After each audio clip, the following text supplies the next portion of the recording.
Buck Rogers in the 21st Century is getting a reboot by George Clooney. You know, I liked the show back in the day, but for me, it was all about Princess Ardala. I like the bad girls. Yes, that is correct.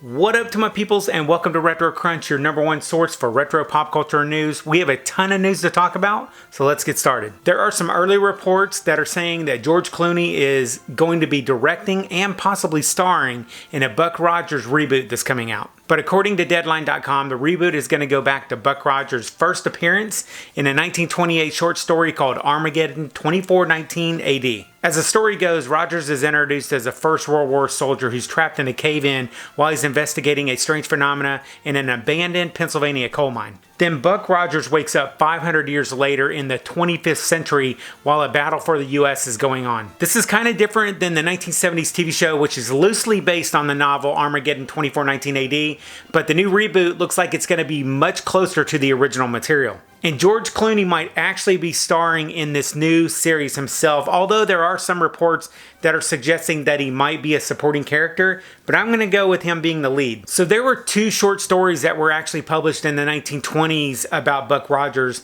and I don't know if Twiki was actually in either of those books, but he's one of my favorite characters and I would love to see him in this new series. Also, if you're interested in reading the two stories that the new Buck Rogers reboot is going to be about, I actually have two links down below that are free ebooks that you can get. Whatever happens, I don't think that this show can come soon enough, but let me know what you guys think.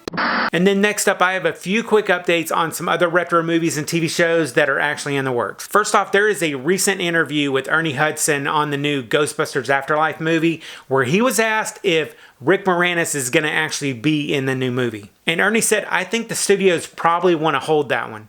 I love Rick, but yeah, I'll let them share that. Now, this is no guarantee that we're going to see Rick Moranis reprise his role as Louis Tully, but it does seem like we're getting a little bit more information here and there that says he might make a cameo. I guess we'll find out June 11th, 2021. Then next up, we've been waiting a while for some news on the Wonder Years reboot that's coming. It's about a black middle-class family living in Montgomery, Alabama, who's living through some turbulent times in the 60s. It looks like ABC has actually committed to doing a pilot for the series, and they're going to be starting filming this spring. This is one of those shows that I'm really anxious to see this year, so I'm glad they started the pilot. And another update, this time for Top Gun Maverick. Paramount president of distribution, he told reporters that there will be no more delays for the release of the movie. I'd really like to see this, but we all know that with this pandemic still going on, and if it's still going on in July, it's probably not going to happen. And some other retro news that we have is Kate and Allie, they are getting a reboot TV series,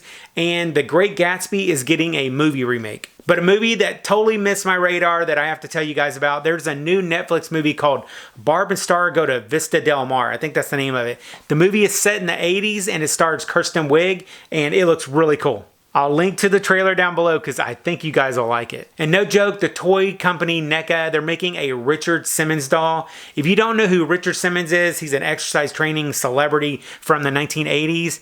And he's an interesting fella. The toy order page is going to be in the description down below because I know all you guys are going to rush out and buy it. And finally, if you're into retro news and nostalgia stuff from back in the day, you have got to check out that next video right there.